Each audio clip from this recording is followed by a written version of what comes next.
everybody. Happy Thursday. Welcome to Big Blue Kickoff Live, presented by Cadillac, the official luxury vehicle of the Giants. I am John Schmeelk with Marc Malusis in the Hackensack Meridian Health Podcast Studio. Keep getting better. Moose, good to see you, brother. John, good to see you, man. It's a little warmer outside. The sun's out. Great to see the sun. Not cloudy skies. It's not 5 degrees or, I believe or 10 below with the wind chill, so it's fantastic. We might have like a 4 in the tens column today for the temperature. Yeah, I can't believe it. I'll take it. I'll take Get the bathing suit on, baby. Let's roll. That's exactly right. It's funny. It feels that way, though. If you walk outside, like, this is nice. Yeah, it's nice. Yeah, it's balmy, as they would say down in Florida. Balmy outside. Yes, absolutely. All right, guys, we're going to take a lot of your calls today at 201-939-4513. We have some news on the Giants coaching staff, which is still not official yet. Hopefully sooner rather than later. We'll talk about that. But Moose, to start up, why don't we get your take on the Super Bowl? I gave mine a little bit earlier in the week. Yeah. I know you wanted to talk about the quarterbacks a little bit, maybe the coaches. What was your big takeaway from the Super Bowl? Well, first off, I mean, we can get caught up into a lot of things schematically when you're looking at NFL teams, but really, at the base of it, blocking theirs and blocking and getting after theirs, right? And what I mean by that is, your ability to go out there and win up front. And you saw the Seattle Seahawks, who I thought went into that game. Clint Kubiak, the new head coach of the Las Vegas Raiders, went into that game realizing, and I think they as a coaching staff, along with McDonald, the head coach, and give him a ton of credit in terms of all the success that he's had up there in Seattle. I think they took those 2 weeks, John, and realized that the Patriots physically couldn't handle Seattle. Couldn't handle them on the offensive line, couldn't handle them on the defensive line, and that they were going to win up front. And I think that's where the kind of, I would say, conservative game plan came into play. Kenneth Walker, the MVP of the game, had himself a wonderful postseason for the Seattle Seahawks, and their defense was utterly dominant. The 6-7 sacks, the tremendously timed pressures or blitzes that they brought, that was kind of something that Seattle didn't prototypically do during the course of the regular season. Witherspoon was fantastic, and the New England Patriots offensive line, who had allowed 15 sacks in their 3 previous postseason games leading into that Super Bowl Sunday out there in Santa Clara, John, they couldn't handle, and Drake May was under duress the entirety of the game. And I don't know if Drake May, I don't think he was necessarily 100% healthy in the game, but still no excuses. Wide receivers couldn't get much separation. I thought McDaniel's game plan was a little conservative as well, but this was clearly a case where even the final score doesn't really indicate just how badly New England got knocked around in that game. Seattle was utterly dominant. If they finish off some of those drives and score touchdowns, we're looking at a game in which they're scoring in the mid-30s. Yeah, no, absolutely right. I think Will Campbell had like 16 pressures or something allowed. Yeah, played with a torn ligament in his knee. Yeah, I mean, he's been fighting through it since that injury all year. People are like, oh, you got to move him to guard now? He played pretty well until he had that injury midseason. So I think people need to pump the brakes a little bit on that. But, yeah, look, I think when you look at the game, it kind of went the way we thought it was going to go. And I think it went the way the Patriots, the Seahawks, wanted it to go too, right? They controlled the tempo and feel of that game, Moose, and played that game exactly the way they wanted to, relying on their defense, not trying to force on offense. By the way, Kenneth Walker is going to get paid this offseason as a free agent running back. Yeah, he will. And listen, Walker's a guy that's battled through injuries ever since getting drafted out of Michigan State, right? And you knew he was going to be the bell cow after Zach Charbonneau, the young running back out of UCLA, suffered the torn ACL during the course of the NFL postseason, and that it was going to be Walker's show, and he was great. I mean, he was on it, and he was physical, and that you started to see the physicality of the offensive line of the Seattle Seahawks starting to wear down New England. Also, New England's inability to move the ball offensively just put that defense, and this is not a knock on the Patriots defense. You can make the argument that, Christian Gonzalez was a top 4, top 5 player on the field, regardless of team, regardless of outcome Sunday out at Santa Clara. I mean, he was that good going up against Jackson Smith and Jigba. The Patriots were able to take away JSN and his dominant performance at receiver throughout the course of the regular season and the go-to guy for Darnold. But this was really not a Sam game, even though, they would not have been in that game without his performance in the NFC Championship game against the Los Angeles Rams. So he helped get him there. The reason why the Seahawks are the champs is the defense and obviously the physicality, offensive and defensive line, and the running of Kenneth Walker. But for Darnold, I mean, John, you know this, and you've been around, the Giants, the National Football League for a long time. You heard it throughout the course of the week out there in Northern California. how many players who had no bone or no dog in the fight that were rooting for Darnold in this game. The journey, drafted by the Jets, star at USC, kind of cemented himself as a star in that Rose Bowl performance against Penn State, came back for the next year. Offensive line, not particularly good, didn't necessarily have a great year, turned the football over a lot, ended up getting drafted 3rd overall. One thing to draft a quarterback, another thing is to have a plan after you draft the quarterback. The Jets didn't really have a game plan for Sam Darnold, ends up in Carolina, then goes to quarterback school in the National Football League, back up in San Francisco with Kyle Shanahan, lands with O'Connell out there in Minnesota, has a great year a year ago, and then falters late, and then ends up being the free agent quarterback that nobody really wants to sign because there's this doubt of what Sam Darnold is. Goes up to Seattle, signs a contract, not one that is very, very, he's getting paid, but clearly kind of a prove-it deal once again for Sam Darnold, and he goes out there and leads the Seattle Seahawks to having the number 1 seed in the NFC, home field advantage, tremendous in the NFC Championship game, and is now a Super Bowl champion. And I think people kind of leaned into the journey of Darnold. And for all intents and purposes, I've only met Sam on a couple of occasions. I don't really know him particularly well, but everyone talks about how great of a guy he is, and how easy he is to root for. So you felt good for Darnold as the Seahawks were crowned Super Bowl champions Sunday night. And you could tell how his teammates root for him. They all love him to death. And then I'm not sure if it was when they did their Disney trip or it might have been like at a Raising Cane's or something like that. We don't have a fast food sponsor right now. It's okay, Pearson. Relax. And he was asked, what's your message to Jet fans? Yeah. And, some players would have been like, they booed me. I guess I was better than what they thought I was, right? I think, Baker Mayfield might have taken that type of, chip on the shoulder type of approach. And he's like, nah, man, I wish I could have done better for the Jets. I did not do well enough when I was there, and I kind of let him down. I'm like, dude, like that's the type of perspective you understand why people gravitate towards him as a leader. Yeah, and listen, I think I think he has every right to be upset with the way that he was handled, but he also, I think, probably looks in the mirror as well and probably thinks that he could have handled certain situations a lot differently. Sure. The seeing ghost comments from the New England Patriots, you thought that was going to be the thing that haunted Darnold his entire career, but it does show you the leadership quality that he had, the ability to go out there. It's kind of a life lesson for everyone. Continue to go out there, believe in yourself, right? When I teach a class out at Iona, John, I tell them, right, young broadcasters, right, you have to be the biggest fan of yourself in life. You really do. Not that you need to be cocky or arrogant, but there are going to be plenty of people in life that are going to be willing to tear you down. You have to be the biggest proponent of yourself. I think for Darnold here, I think it's kind of a life lesson here where every journey is not one and the same, but in the end, as we had that line from Bill Parcells, he accomplished something that no one could ever tell Sam Darnold that he couldn't do it because he did. And that is a great line for Parcells. It really is. And that is something that he will be able to hold on forever. And he's a Super Bowl champion, and nobody will be able to take it away from him. No. And every member of that Seahawks team as well. Yeah, absolutely right. Happy for Leonard Williams. Happy for Julian Love, two former Giants. Great dudes. Julian Love with the pick in the game. Big interception. Terrible throw by May.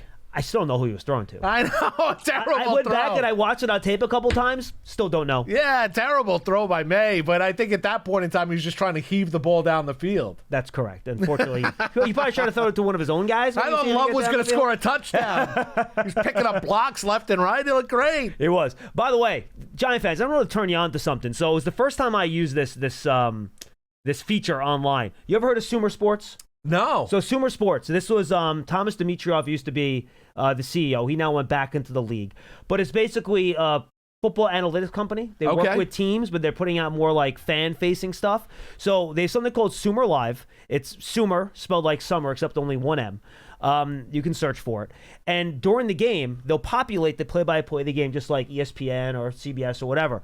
But Moose, in live action, they will literally tell you the coverage the defense is playing, personnel on the field, and get you that information within a second or two of the play being over. That's great. So it gives you the ability to watch the game and have an understanding of what's going on. Because on TV, you're not seeing the back end of the defense, right? Yeah, you're right? not seeing the all 22. So you get a feel for that. You get an idea of what coverage they're in. They even give you the specific zone defense, cover 6, cover 4, cover 2. That's so great. they'll literally live give you the thing. And they're going to do this the whole year next year. So, guys, go check it out. Matt Stopsky, who was one of our guys here that works in our radio staff on game day. He works for them, and he turned me on to it. It's a really great feature. I got to check that out. Yeah, sumersports.com/live. That's the live thing, and all the archives from the season are up there. So, if you're watching a game, and I know I'm going to use this next year when I'm in the booth, because you get to these post-game shows. You know how it is doing the Rutgers. Yeah. And you're trying to figure out within a few seconds what happens on any individual play. Yeah, and they give you the information. Type of stuff gives it to you and then you pretty can good. go back and look at the information as well, just in case you don't have your fine point pens to make the notes.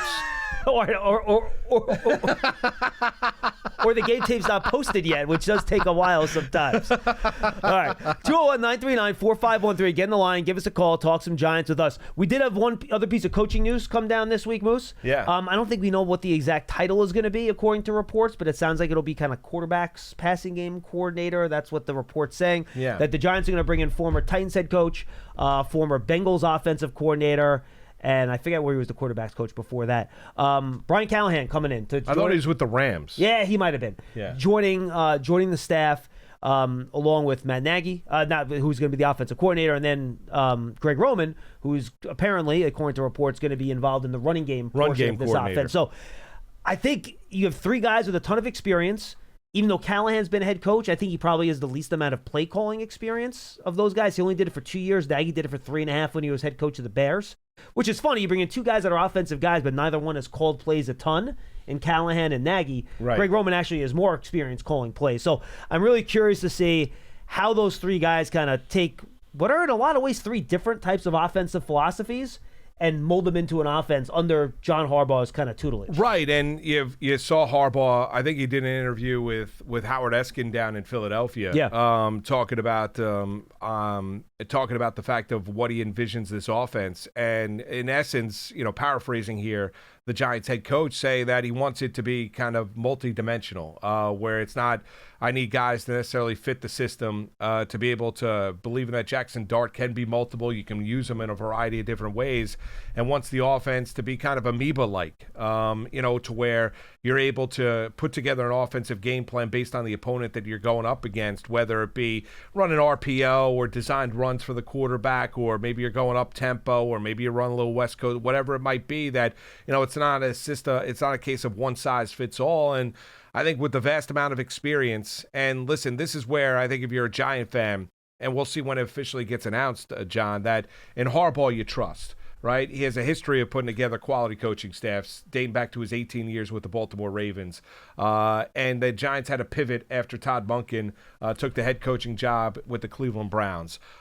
So the Giants have, goes to the Andy Reid reportedly, coaching tree when you're looking at Matt Nagy coming over from the Kansas City Chiefs, experience as a head coach. You look at Callahan, familiarity with working with quarterbacks, obviously with Cincinnati and Joe Burrow, former head coach with the Tennessee Titans, didn't work out down there in Tennessee. And then you throw in Greg Roman, who has a history with the Harbaughs. And one thing you say about Greg Roman is, when you look at his teams and when he's been involved in offenses, they've had a great ability to go out there and run the football, which is still important when you're looking at a team in the NFC East playing football late in the year in the months of December and January. Yeah, he was with the Raiders and the Lions as quarterbackks coach, but he was under Zach Taylor, who's from the McVay tree in Cincinnati. Gotcha. Which is what that's why I thought it was the Rams too. I thought it was the Rams too. I agree. So he brings kind of the McVay stuff. Roman gives a lot of like the run game under center stuff.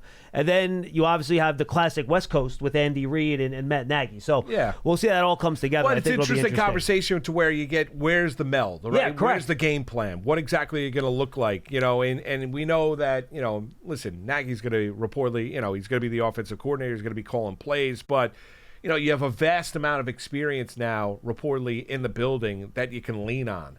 And all ideas are good ideas, and be able to venture it out. So you're looking at it to where and this is where when you bring in a veteran head coach, the one thing is, John, is that veteran head coaches, guys that have been there, been able to do it before, have a good understanding of what they need in order to be successful and how to put together a staff, which is important because as we began the conversation today talking about it, coaching matters in the National Football League. It really does. You need to have the talent, need to have the quarterback, but coaching descends coaching matters in the NFL. Yeah, I mean, you see how these teams have turned it around when they've changed coaches, whether you go to the Jaguars, the Bears, the Patriots, go to the Lions, where they brought Dan Campbell, and obviously that was a huge turnaround. Sean McVay with the Rams. I mean, these are teams that were really struggling from a franchise perspective, and you bring in a coach, it can really make all the difference. But yeah, I just think, three very experienced coaches that have had leadership responsibilities in different ways.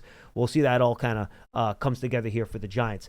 And Moose, now we're kind of, and based on the calls we've gotten this week, we're kind of getting into draft mode now, man. People are really getting into the draft. You kind of, when you look at Twitter, and I try not to, but sometimes my eyes just can't get pulled away, which is unfortunate for me.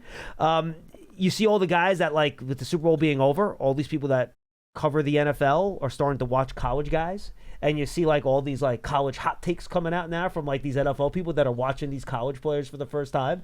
And I find it funny. And now, everyone's like, I watched that 5-minute YouTube clip, man. This guy's awesome. Right. It's very funny to see him come out. Yeah, well, and you see it more, and you see a lot of it around the NFL. You see more about the NBA draft, too, where all of a sudden you're watching videos and a lot of guys can look good on a 6-minute YouTube clip. Doesn't necessarily mean it's going to translate in the NBA, and doesn't necessarily mean it's going to translate in the National Football League. I'm curious, John, when last I was here and doing the show with Paul, you were down in Texas and then in Mobile, Alabama, and you talked about the quality of this draft. Are you still, as you've done, more and more draft work here over the last week and a half, do you still kind of feel where it is right now in terms of the line of demarcation, where this draft is, saying that, I think, I don't want to misquote you, I think you said the top picks in this year's draft usually would probably fall prototypically in the 8 to 15 range in a normal NFL draft. Yeah, so I actually did most of the work on the guys that I think would be considered first-round picks, and I got to 15. So I have 15 players, which what I would consider first-round grades on. Correct. So usually a couple years ago, when in the Neighbors draft, which is a really strong draft, I was probably around 22 or 23. Last year I was probably around 18 or 19, I have to check. But what jumps out to me, Moose, is that I kind of separate it, right? I have the way I kind of tier it, like I know what I'm doing. But we got give yourself credit. You know what you're doing. You have the blue chip guys at the top. Those are the guys that I would consider in any draft. If you're picking one of those guys in the top 3, you'd be really good with it. Okay, and you feel great about that. That's the, Caleb Williams, Joe Alt, Malik Neighbors, those type of guys that would be, Aiden Hutchinson, the type of guys that would, Myles Garrett, the type of guys, those guys that would be at the very top of the class. Then I have my red group, which is guys that would normally be top 10 picks, right? Okay. So maybe not guys that you think could be a future MVP or an all-pro, but guys, all right, this guy's going to be a Pro Bowler. He's going to be a very good player. He's going to be good right away. And then I go first round. So maybe a guy that I wouldn't be comfortable picking at 8, but if I'm picking him at 13 or 14, I feel pretty good about that, right? Okay. So in this year's draft, I don't have any guys that I would consider blue chip guys. None. That I would pick in the top 3. I do not. None. I have 3 red players. 3 red players. Who are the 3 reds? Caleb Downs. Okay. Arvell Reese. Okay. And Jeremiah Love. Those are only 3. I have not done Mendoza yet just because the Giants aren't quarterback heavy. Right. It usually takes me 4 hours to do a quarterback, and I just didn't want to put the time in yet. I got you. So Mendoza, maybe he'll end up getting in there. Yeah. But people can judge the quarterbacks the way they want. And then the next group is, if you count Mendoza in there, it's 11 guys. And those are the guys that would normally be between picks, 10 and 17 or 18 or whatever.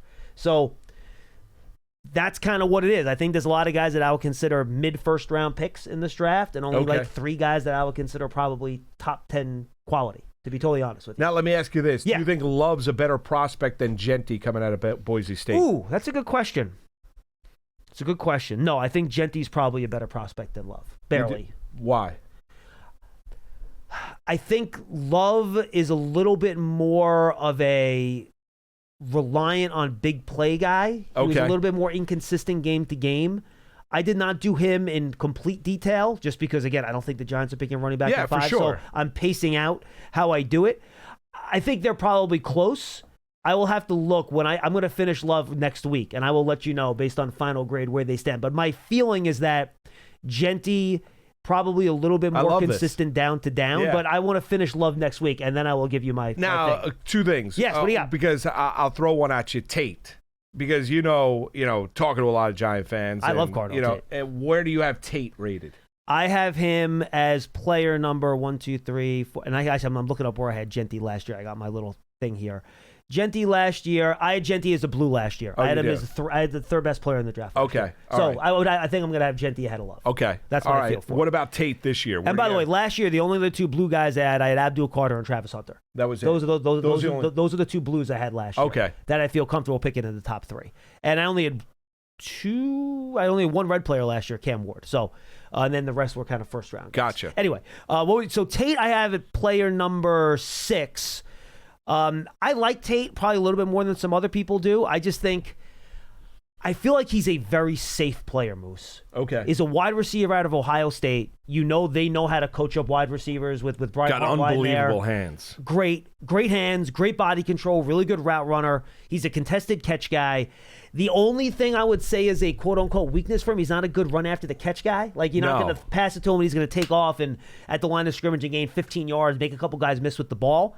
That's fine. That's why he's not a blue player, right? All right, can I ask you a question about Tate just from that, in terms of breaking down his film, looking at Ohio State football? How much do you think he was a product being on the field with Jeremiah Smith, if at all?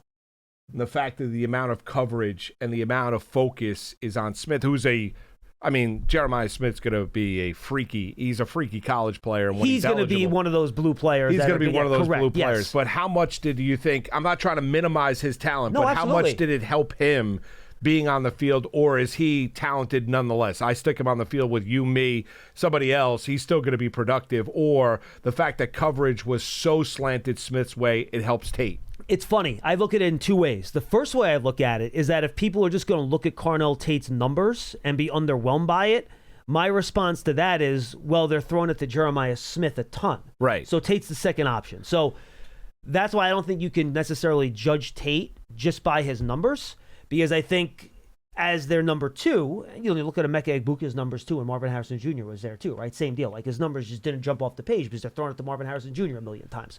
It's just the nature of the beast. But you're right. He did not face a lot of safety over the top. He did not face a lot of double teams and stuff like that because the teams are focusing on Jeremiah Smith. And that's why, despite the fact that I have Carnell Tate as my 6th player in this draft, Moose, I don't know if he's going to be a number 1 wide receiver in the NFL. Yeah, it's fair. Like, he might be a top-end number 2. Like, what if he's T. Higgins? Yeah. Right? Jalen Waddle. Yeah. And those are really, really good players. They're really good players. But are they Justin Jefferson? Are they Jamar Chase? They're not Tyreek Hill. CeeDee Lamb? Are they Tyreek? Correct. Are they in that group?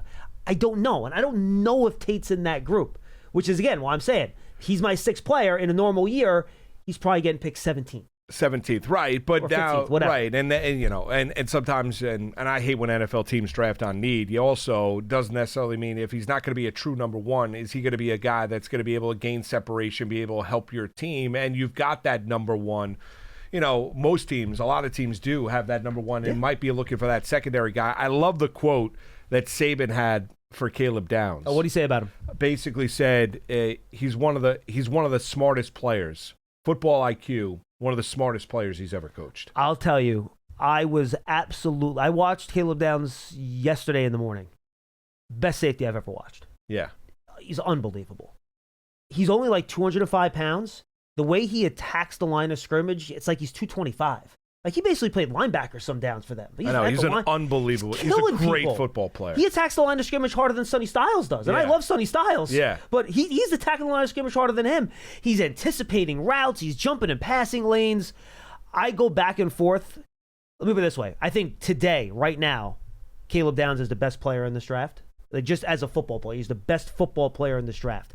I think Arvell Reese, his teammate, probably has a little bit more potential just because of his length and size and stuff like that. And there's a little more projection with Reese, too. Correct, yes. Because you're projecting him and figuring out, moving him to the outside. There's a little bit of projection with Reese. Yeah, and I actually like him. I think he's right now, I think he's a much better off-ball linebacker than an edge player. I absolutely do. But there are some NFL teams that look at him and they say, well, we can convert him and make him an edge player. I get it. Or you can use him all around. He's 6'5". He's cut 240. from granite. He's got like 34-inch arms. The guy looks like he could be Will Anderson. Right. He looks but like this is where you have to be careful when you're projecting a player. Correct. in the NFL. Well, and that's as why. compared to what you do in college football, because sometimes, and it's one thing, we've seen it time and time again in the NFL too, and saying when you draft a player, then figure out exactly how you're going to use them in the National Football League. And this is why Micah Parsons didn't Isaiah Simmons, a perfect case in point. That's the other side of it. That's the bad side of it, right? Micah Parsons is the other side. But that's why Micah Parsons,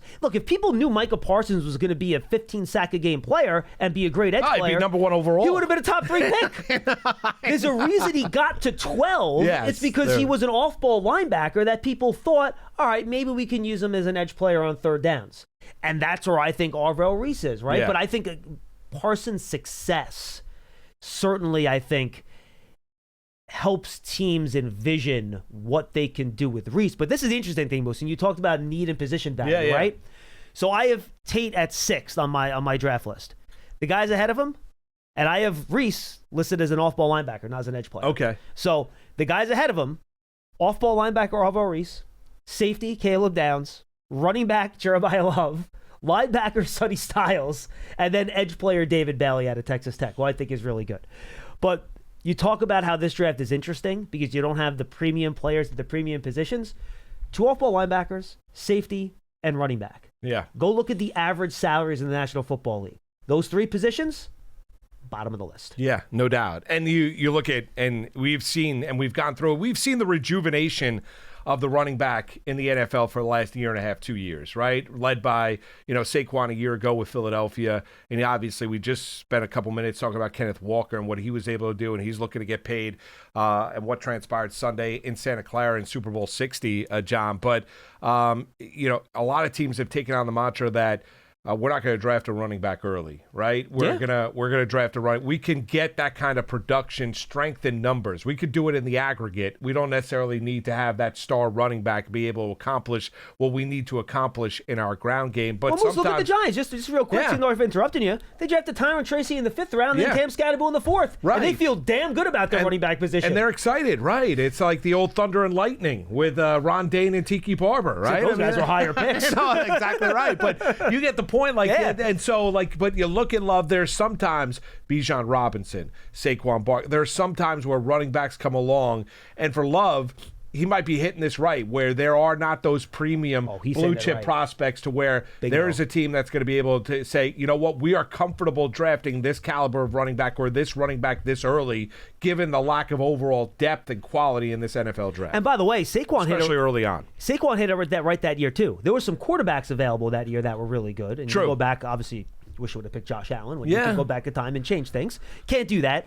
But I remember when we were having that huge debate that year about the draft, if you weren't picking Barkley, do you remember who the other guy people wanted to pick for the Giants? Oh, was the guard. Quentin Nelson, the guard. From Again, Indianapolis. you're looking at another position where it's like, who wants to draft the guard in the top 5? Right, but he was going to be right. He was going to be like John Hanna. Correct. Or whatever. He's going to be the next legendary guard. And by the way, it's worked out. It worked out, yeah, no doubt, 100%. But it goes back to it, right? It's that constant, and Dane Brugler, who I think, he's my favorite draft analyst. Does it with The Athletic. He puts out his draft category. He's fantastic. He said this on a podcast the other day. He said, I don't think NFL teams evaluate players and see them differently. What makes draft boards different from team to team is how those teams value differently what certain players are good at.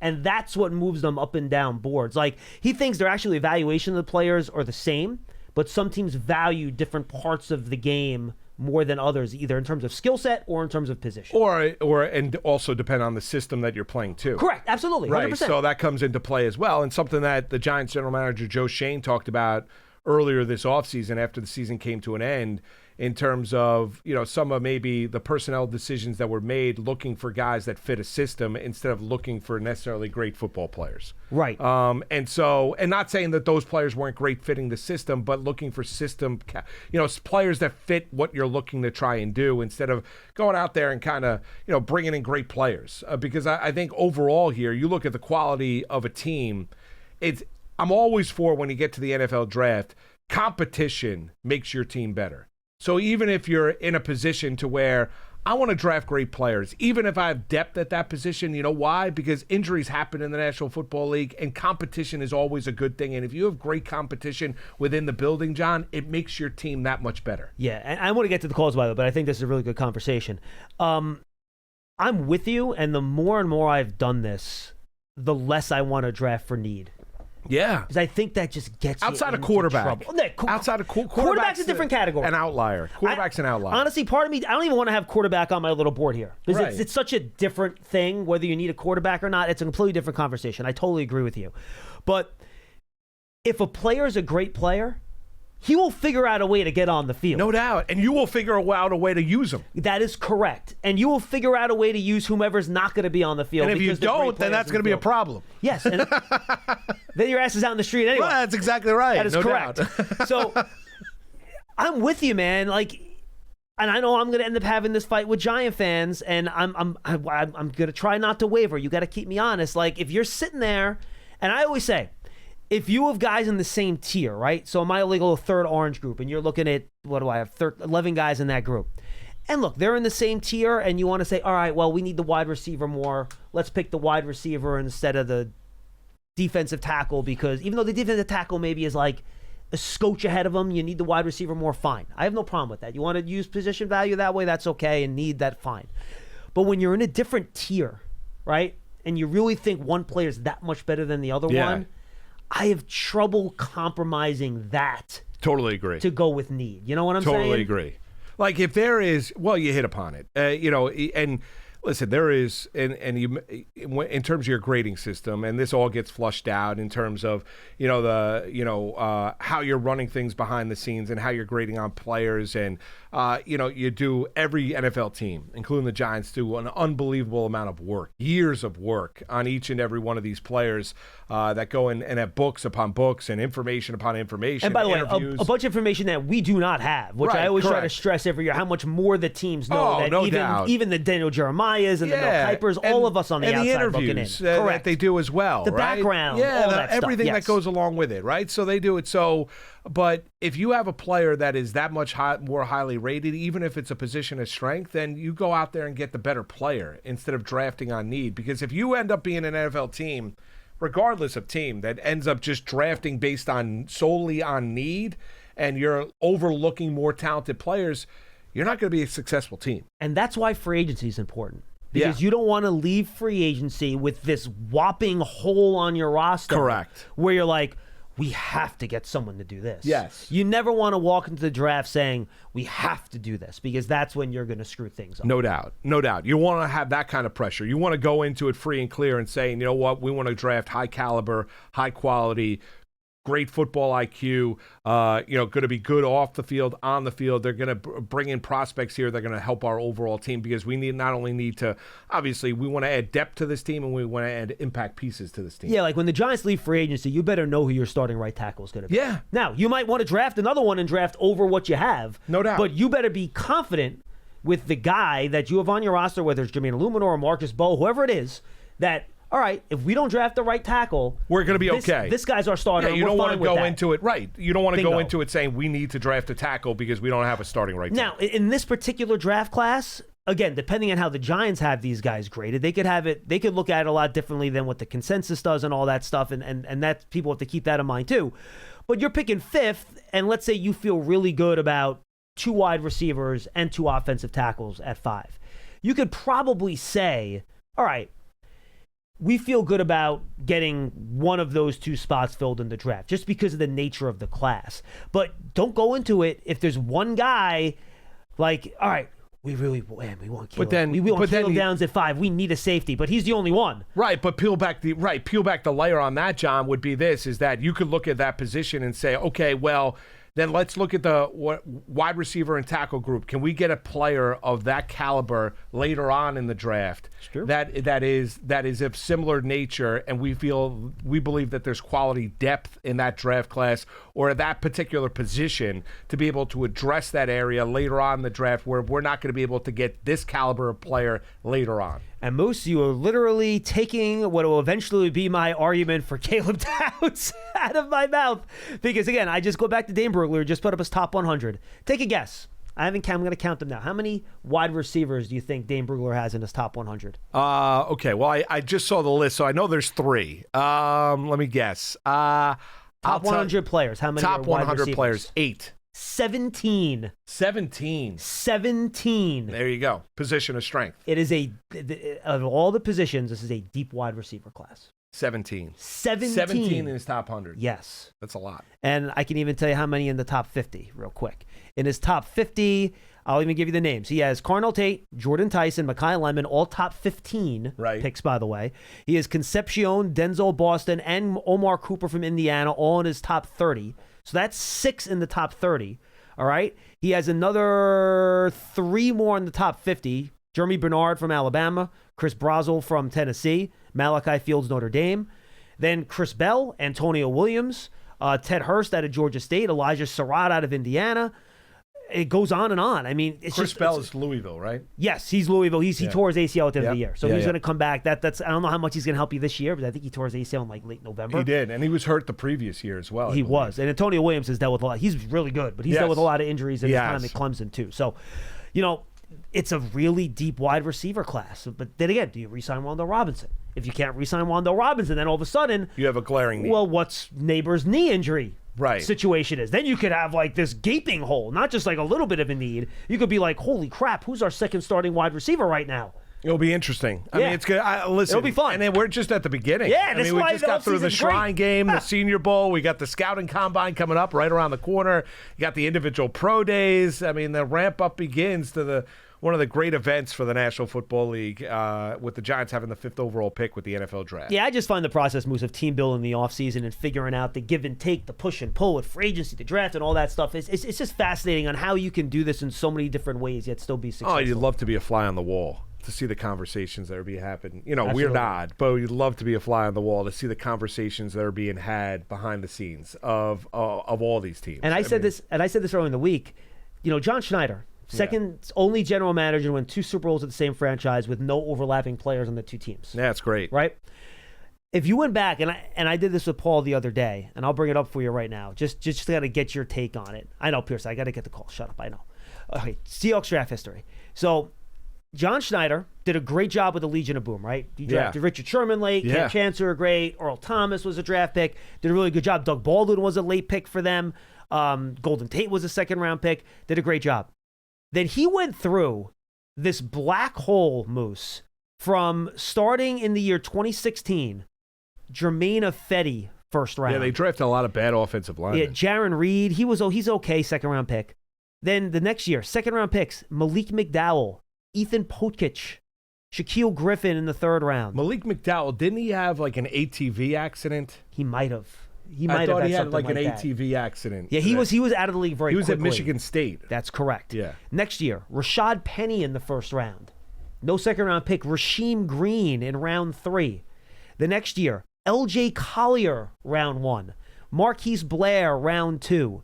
Next year, Jordan Brooks, round 1. He's turned out to be a pretty good player, but he's not there anymore. Darrell Taylor, round 3.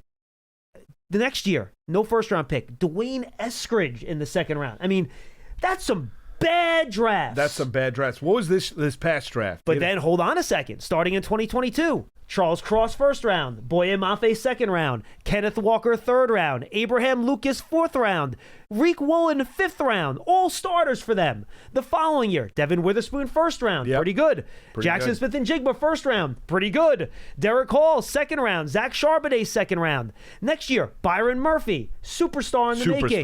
No 2nd round pick that year. This year, Gray Zabel, 1st round, starter. Nick Emanwari, 2nd round, starter. Unbelievable player. So it just shows the same GM with the same team can go from being a master drafter to being a disaster for like 5 years, becoming a genius again for the next 3 or 4. It's just hilarious how it works. And then you got to also have to give McDonald credit too. Emanwari was a player that he pushed for. Bingo, right. He wanted to draft too. And you wonder how much Pete Carroll had influence when he was there too, right? Yeah. So it's just interesting how and really Rashad Penny was a pick is. that they seemed to want to get back to the Marshawn Lynch, run the football, physical runner, just could never stay healthy and was overweight all the time. Yeah, and even he left, he went to Philly, he couldn't find a spot there. When every running back was having success there, and he couldn't even get on the field in Philly. So I think there was something going on with him that I think, you talk about information that we don't have on the outside.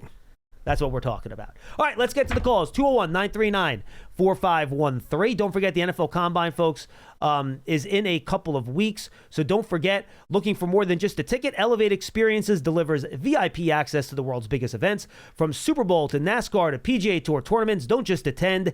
Elevate the experience at elevateexperiences.com. Nice. We hope to elevate our experience at the Combine in That's about a it. week and a half. Let's go to Mike in Fort Myers. Mike, Hopefully better travel for yes. you, John. Oh, God, please. Mike, you've been holding a while. I apologize for that. What do you got going on, man? I'd like to know, and each of you guys can be John Harbaugh or Joe Shane. Can I get the salary? Selected a whole bunch of new coaches, and you've got one of the first things you've got to do is evaluate the staff, not the staff, but the players that you have. But you haven't worked with these new coaches. What steps do you take to make sure you understand how each of those coaches grade? You mean if you're Joe Shane, you're trying to understand the evaluation you're getting from the new coaching staff? Is that your question? Well, Harbaugh at first. If you're John Harbaugh, what steps do you take to make sure you understand the evaluation of a coach you haven't worked with before? I got you. Well, what I would say, and Moose, I think it's a good question because I think it's a good thing for Joe Shane to get another set of eyes on the players that he's brought in. It's a fresh set, right? You get almost a whole new coaching staff, only a couple carryovers, reportedly with Charlie Bowen and Tim Kelly and a couple of the lower assistants.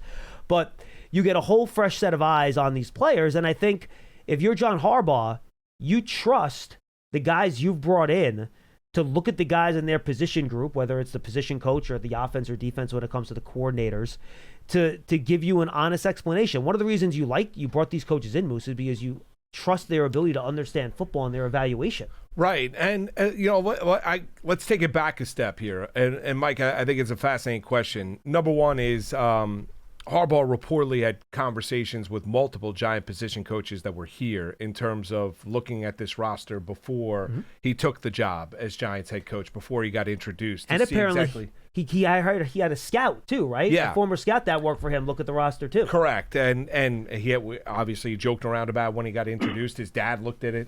So he had a number of eyes. When you're talking about evaluating players, like John and I were talking about, until you do it, you don't really know. Like, you could have conversations, you could talk, you can do your due diligence, and the National Football League is a small circle. So, you kind of have friends everywhere and you know everybody. So you're having those conversations. But until you go through that process, you don't necessarily know. So I think what John has been able to do here, Harbaugh that is, as the Giant head coach, and when the staff officially gets introduced, is he's brought guys in here reportedly that have an amazing amount of experience, different levels of success, whether it be Callahan, Nagy, Roman offensively. When you're looking at Denard Wilson, when you're looking at the special teams coach, when everything gets introduced here, there's a good here group to look at this group, and then ultimately, he's bringing in guys, as he talked about when he got introduced, John, is that you better love football. And I think the staff that he's bringing in here, when it officially gets introduced, I think all these guys are football lifers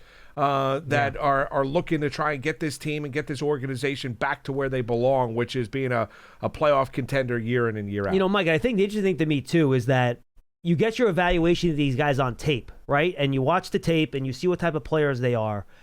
But I do wonder, and the problem is that you're not going to have these guys back in the building until April. So you already have made all your decisions in free agency before these coaches have even, a lot of times, talked to these guys face to face, right? Let alone get them on a practice field. So I do wonder how much more you learn about the guy once you're in front of him, he's in the meeting room with you, you're at practice with him, and how much does not reveal itself until you're a coach and you actually experience that, as opposed to what you get off of watching the tape. Because I'm sure there's more you get from that face-to-face than you just get from watching the tape. And the unfortunate thing is, based on how the program is now, the offseason, you're going to be making recommendations in free agency, what players you want, what players you don't want, without ever actually getting to work with these guys on the field, which kind of stinks. But Right, it's and just then the you nature get, of the business. No, that is, and then you get in the salary cap world, where, Of course. where you got to figure out exactly what you're willing to spend, how much you're willing to spend on that position, given the allocation of finances at other positions. So it all comes into play here, and where you value and what you feel like you need your greatest upgrade is. As John and I were talking about the NFL draft, because you don't want to go into that National Football League draft with an anvil on your head, thinking that you have a glaring need at a certain position, that need needs to be addressed. Does that answer your question, Mike? Yes, it does. Thank you very much, guys. I've enjoyed the program so far this morning. Oh, thank you, Mike. I appreciate that, Mike. Good stuff. But yeah, look, I think Harbaugh's imprint on the personnel here is going to be what's most interesting, because you go back to his time at the Ravens and they had some successes, some failures, more successes than failures, obviously, based on their record there. And, you know, I talked to Clifton Brown today, who was a long time. I think he worked for USA Today back in the day, and now he works for the Ravens directly. He covers the team. Okay. So the huddle is going to go up next week, and he kind of made it very clear to me that John Harbaugh is going to be very, very clear about exactly the type of player he wants with the general manager. And I think you get into trouble sometimes when the coaches are not super clear in explaining the type of players they want at each position.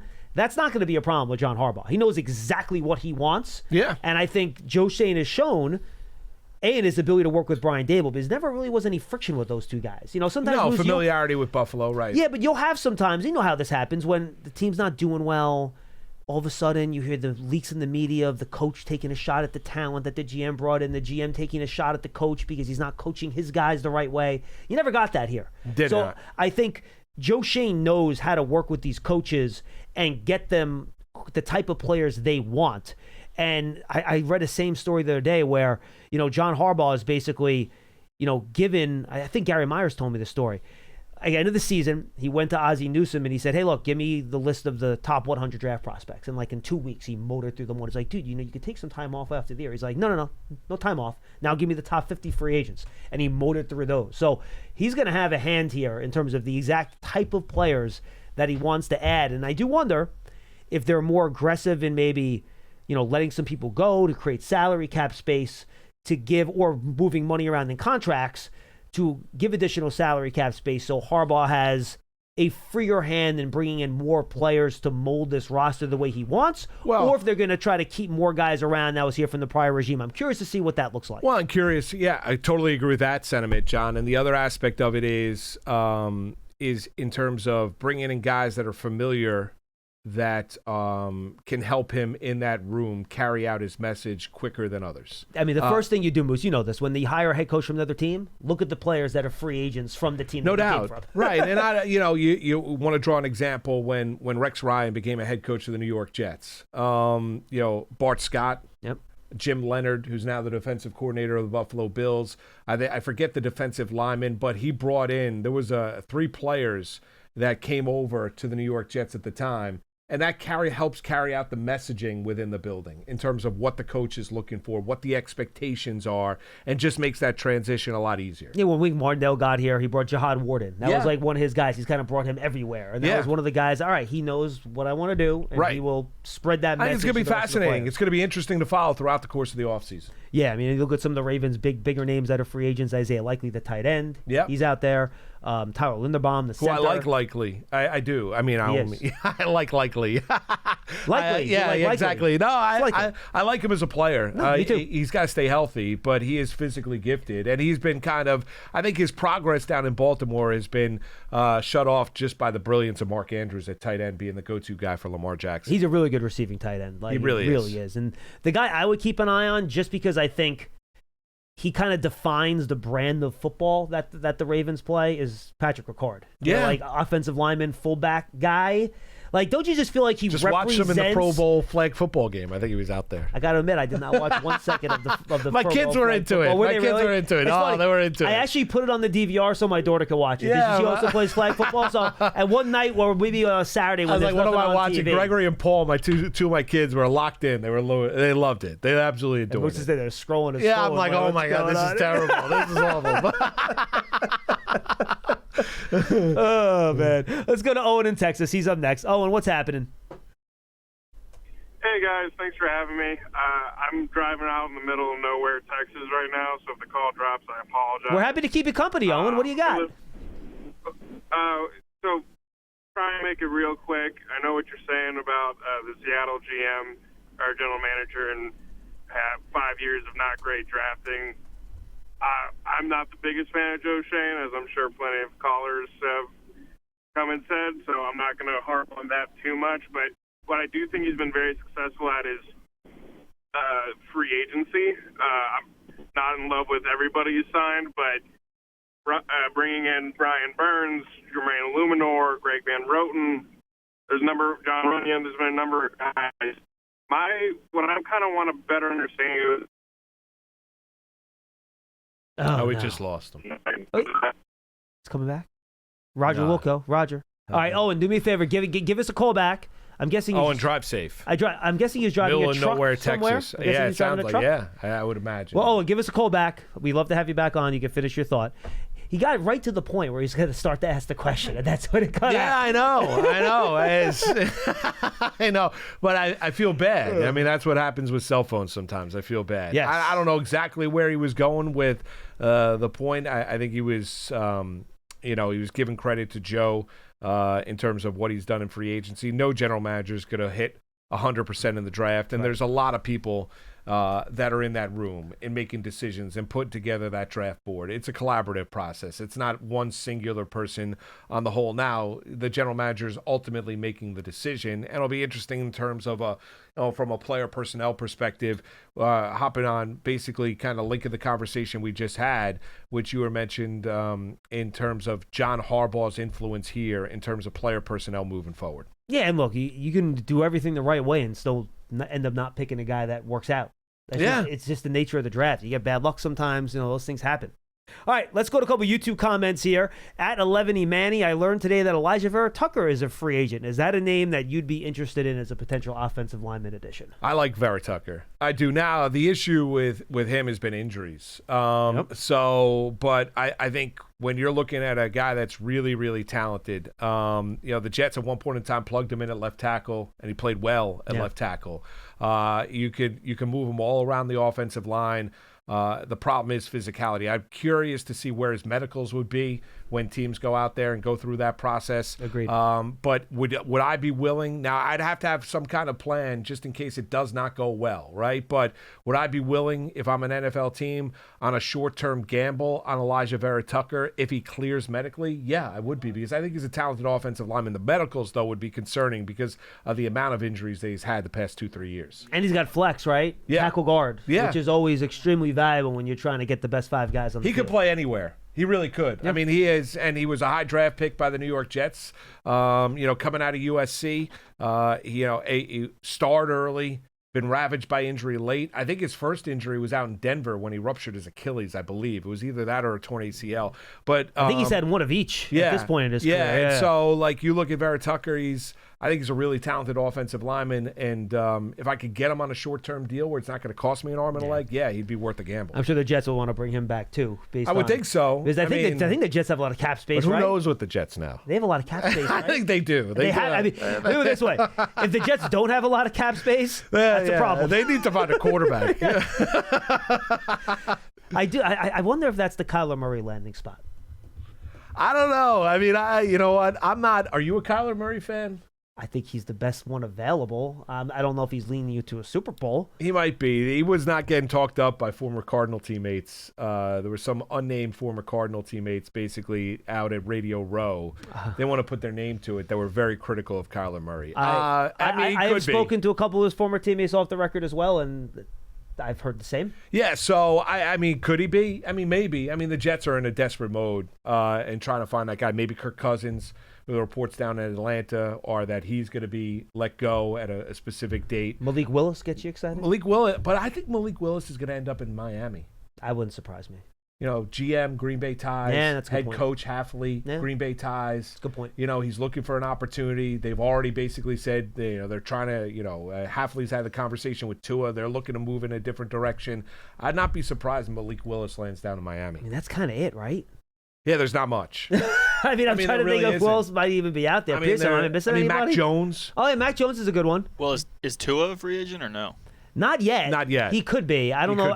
Maybe he lands with the Jets. I don't know if you feel good about Tua throwing in those Meadowlands wings. Yeah, how do you? Yeah, that's the other aspect of it. Like Tua would be good, like in a dome. Oh, you got to somewhere. get him in a dome. Yeah, In a dome. absolutely. Like that's where you got to take the inclement. You got to take the climate out of it. You got to take the weather conditions, wind out of it, and you feel bad for Tua. Like Tua was.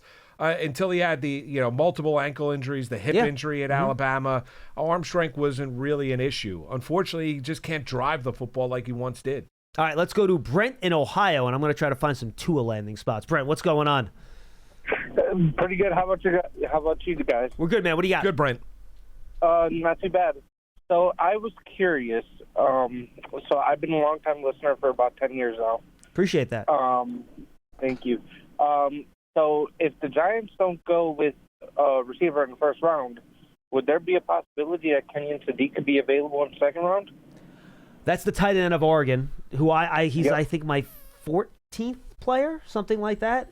He's a little raw. He's a super athlete, though. He got a lot better as the season went along. He's a willing blocker. He does feel like a tight end that John Harbaugh would love to have. And the Ravens were not shy about drafting tight ends. They drafted 2 that one year, Mark Andrews and Austin Hooper. No, not Austin Hooper. The other one that year. I'll have to look it up. What's wasn't that? Austin Hooper. I know who you're talking about. Oh, that dude. Yeah, it was Hurst. It was Hayden Hurst. Thank you. Wrong H last name tight end. And yeah, I don't think he's getting to you though at the top of round 2. I think he's off the board at the latest 20. Look, in this draft, a high upside skill position guy, they're not going to last very long. No, great receiver as a tight end, physical. He's not it doesn't look like he has an ounce of fat on him. No, I mean it really doesn't. Saw him live when Oregon came to town to take on Rutgers, and Sadiq is a really good player, but that probably is not going to last in terms of the Giants being able to circle back if they pass. But I think he's more of a pass-catching tight end than he is a wide receiver. Yeah, I agree with that. Yeah, I just figured because the Mark Andrews, Isaiah Likely thing in Baltimore, so I just figured that would be an option. Yeah, that's fair. I mean, you look at it, but I think the Giants and when you look at Theo Johnson, I think there is a lot to like about him being a tight end one. The hands he's got to work on, the ability to go out there and create separation, the ability to go out there. He's such a large human being. He just is, and when he takes the field and what he can present in that offense in terms of being a red zone threat.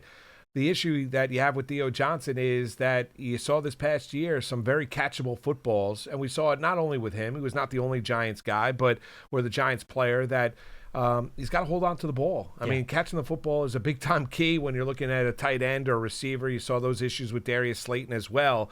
That's something that's got to be worked on, but there's nothing that Theo Johnson can't do at the tight end position. I think he's ridiculously physically gifted. Yeah, and look, since he's a bigger guy, Moose, if you want to pair him with more of an Evan Ingram type, that's more of like your split out wide guy. The caller mentioned Isaiah Likely. I think he's more of that type of player. For sure. I think Kyle Pitts is a free agent this offseason. I don't know if the Falcons letting him go, but that's the type of tight end that I'm talking about. Yeah, Pitts would be. I mean, Pitts is a guy that's going to draw some interest as well, and he finally had, a couple breakthrough games this year. We've been waiting because a lot of scouts were drooling over Kyle Pitts coming out of Florida. Dude, if you were on the show, Jeff Fiegels literally would leave with like a puddle of drool on the desk talking about Kyle Pitts when he hosted the show. He loved Kyle I Pitts. get it. And you thought he was a unicorn, right? Yeah. And listen, you can get down. Here's the other thing, you could also get down to coaching and system and everything that comes along with it as well, because they all work hand in hand. Right. He's still a physically gifted player. I think there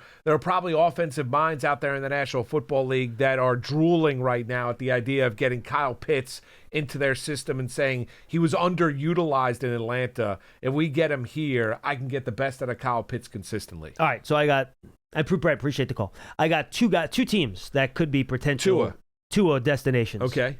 One, and we just talked about this player's team, Arizona Cardinals. Oh, yeah. Maybe. That's not a bad one. That's not a bad one for Tua. You get him on the cheap. You get him in a dome down there. Now he's not going to like playing the Seahawks, Rams, and Niners 6 times a year. No, he's not. That is, that is a long road for the Arizona Cardinals getting back to respectability in that division. Giants, by the way, have the NFC West next year. Good times. Just for the record. But I'm looking at dome teams. The Saints have their quarterback. Falcons have. I mean, if they're letting Cousins go, I guess they could bring Tua as a backup into Penix. You could maybe do something like that. But again, I think that might be too expensive for them. Would the Colts want to bring him in as a backstop to Daniel Jones? Maybe. With Jones coming off the ACL, that was the only other dome team. The thing you got to look at they're is really fine. Like if you're looking at a backup scenario where your system doesn't necessarily change, right? And maybe Indianapolis. Listen, Steichen's a good offensive mind. He really is. Oh, he's awesome. He's great. And so you look at the Colts. I would not.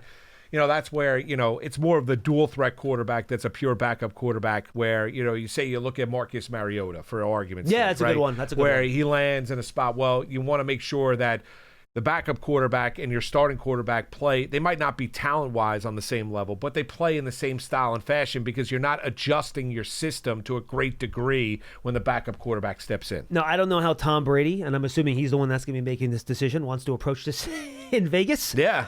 But do they not want to play Fernando Mendoza right away if they draft him? Would that be a placeholder situation? Let Tua start the year and then slide Mendoza in slowly? Correct me if I'm wrong. How many starts has Mendoza made in college? He did start at Cal. He started at Cal. I think years. he's made, I want to venture a guess, 36 starts in college. I would say I was going to guess around 30, but let's see. Because he is not one of these, because that was the knock on Moore coming out of Oregon, where he has not had, very much like Mark Sanchez coming out of USC, where he didn't start a lot in college football. So it's a little bit more of a projection, and you got to be a little bit patient. Mendoza, I would think, given his experience on the college ranks, I would think that Mendoza is going to be a guy 36? 36. Good memory, Moose. Now, there you go. I don't know if all 9 of those starts for Cal in 23 were starts. Does he only had 243 pass attempts that year? But he's been in 36 games. He's been in 36 games. I would imagine Mendoza starts game 1. Now, the one thing the Raiders got to do is they've got to improve that offensive line because that offensive line was dreadful. Yeah, I mean, that has got to be – you talking about areas of need when you're looking at the Vegas Raiders. I mean, why draft Ashton Genty if you're going to have him run behind that offensive line a year ago where he is basically getting hit the moment the ball gets handed off to him? Looks like they were all starts but one. So 35 starts, 36 games. Yeah. I mean, that's a vast amount of experience when you're looking at college football. I would imagine Mendoza, unless something goes wrong, and we're projecting that he ends up going number 1 overall to Kubiak and the Raiders, and Tom Brady and the Raiders, that he starts game 1. Of course, it helped that he played 16 games his final year. Yeah, I know. He played a lot. Well, that's college football. No, now. I know. That's the thing now. It is. There's so many games now. It's just crazy how it works. All right, we got 2 more YouTube questions I want to get to here, Moose. At Wild Bill NYG, little G.I. Joe call back there. Wild Bill. Nice. Caleb Downs and Sonny Styles are top choices. They both played safety and linebacker. John Harbaugh, favorite players. I don't know if he's their favorite players, but look, he has drafted linebackers. Go back to Roquan Smith. He has drafted safeties. Go back to Kyle Hamilton. He had a great safety with Ed Reed there before that, obviously. So I get my sense, Moose, and I have not a chance to talk to him about this yet. I'm hoping we might be able to get a chance to talk to him at the Combine at some point before the draft. But my sense is that John Harbaugh is going to be like, give me a really good football player. I don't care what position he plays. Yeah. That's just my feel for it. And I think that's the right sentiment. I think that's the right sentiment. I want great football players. I don't necessarily need to target one specific position, or I need to draft a linebacker, need to draft a safety. You give me enough great football players, we're going to win a lot of football games. All right, and then finally, again, at 11 Manny, can we talk about looking at Pitts or Likely? I saw this, so I brought those 2 names up earlier. A good tight end can help us out of tons. San Francisco or Kittle when they had a weakness, or wide receiver or Kelsey at KC before Rashee Rice. A tight end can really carry an offense. We can be the same while we wait on neighbors. Look, I don't know if those guys are going to be peak Travis Kelsey or peak George Kittle. I think that might be reaching a little too, might strain yourself trying to reach for the stars on that one. And listen, Kittle's really the pure dual threat tight end. What I mean by that is he's a great blocker as well as being a receiver, right? Kelsey's not a great blocker. He's more of a receiver. I mean, he's good. He's just not on the level I would think, and John, if you feel differently, correct me if I'm wrong. I don't think he's on the level as a blocker as what George Kittle is. No. Yeah, Likely and Pitts are going to be intriguing. They are. It's going to be interesting to see what they draw in terms of interest in free agency when you're looking at both Pitts and Likely. I think, as we were discussing, I think both guys have got, I don't think their potential has been maximized in the National Football League, and I think there are offensive minds out there that are looking to get them into their offense, thinking that we're going to be able to maximize them and they can be a pure weapon for us. Usually the speed skaters, when they're going Moose, they're all very calm in the face. This guy is like straining. Well, I mean, he's pumping his arms, his faces. This is 5,000 meters. I know it's a long Do you understand? way. Yes. They're doing like 35 laps. I know. Yeah. Oh, it's women. I didn't even realize it. Yeah, I mean, first place for Italy. Good for her. By the way, that must be exciting. Yeah, look at that. You mentioned G.I. Joe. Yeah. Right. I know we got to wrap up here. We're getting the wrap up sign, but you mentioned G.I. Joe. Pearson, you'll be fine. Here's what I miss. Right. I tell my kids all the time. I date myself. Don't you remember coming home from school? And you had the cartoons that began at like 3 o'clock in the afternoon. Phenomenal. It was phenomenal. It took you from like 3 to like 5 o'clock. It was G.I. Joe. Transformers. Transformers was there. Saturday morning for those as well. Obviously. Yeah, it was great. Saturday mornings. You used to get the Smurfs. You used to get, And then later you had the Disney afternoon. You had Tailspin. Oh, it was great. And the Batman animated series was excellent. Awesome. Great show. Gargoyles was a great cartoon. Now. No, you get none of it. I Judge tell my Judy doesn't excite you at 3 p.m.? You miss out on that. I remember going to you couldn't wait to turn on the channel and watch some cartoons when you got home from school as you were doing your homework. See, none of that now. I thought you were going a different direction. What's even better than that was when you would go to Toys R Us, when there were actually toy stores back in the day. That's great. And you were allowed to pick out like one G.I. Joe action figure. Yes. And you had the wall, it was like half an aisle. Unbelievable. And it was all the figures, and they were like $3.99 a piece. Yes. Now, I was at Target the other day buying something for my kid. I was in the toy aisle. G.I. Joe figures like $24 now. I know. They're like a little taller. And they're like, what's going on? But They John, were $5 when I was a kid. Here's where we missed out. If we took those figures and threw them up on eBay now, we'd make hundreds. They all got thrown away. Well, the problem is that they have to be in the box. I know, but there are people that saved them and preserved them. Well, that's the thing. Like, it's funny. So when I was cleaning my dad's house a couple years ago, I actually found like an old box of G.I. Joe figures. Now, I had played the hell out of these things. The arms were missing, the legs off. Where you put the gun in the hand, the thumb had snapped off. Yeah. The black rubber band that holds them together and no broke one it enjoyed apart. a G.I. Joe figure more than John Schmeelk. So they were like, you had like the torso over here, you had the butt over here, you had the legs on this side, and like all the pieces were all over the place. The vehicles are like missing wheels and stuff. But the kids that kept them in the boxes and like, what making kid, mint, dude? A kid that buys a toy and doesn't open it. Yeah, I understand. Yeah, you got to play it. Yeah, I agree. I got to play with the toys. But they used to be like you mentioned they were cheap. They were $3.99. Now everything's changed. Everything's changed. All right, we're going to yell at clouds and tell kids to get off our lawns. Yeah, no, I'm not going to be doing that. I'm like, get off our lawn, Pearson. For Marc Malusis, I'm John Schmeelk. That's Big Blue Kickoff Live, presented by Cadillac, the official luxury vehicle of the Giants. We're in the Hackensack Marine Health Podcast. It'll keep getting better. We'll see you next time, everybody.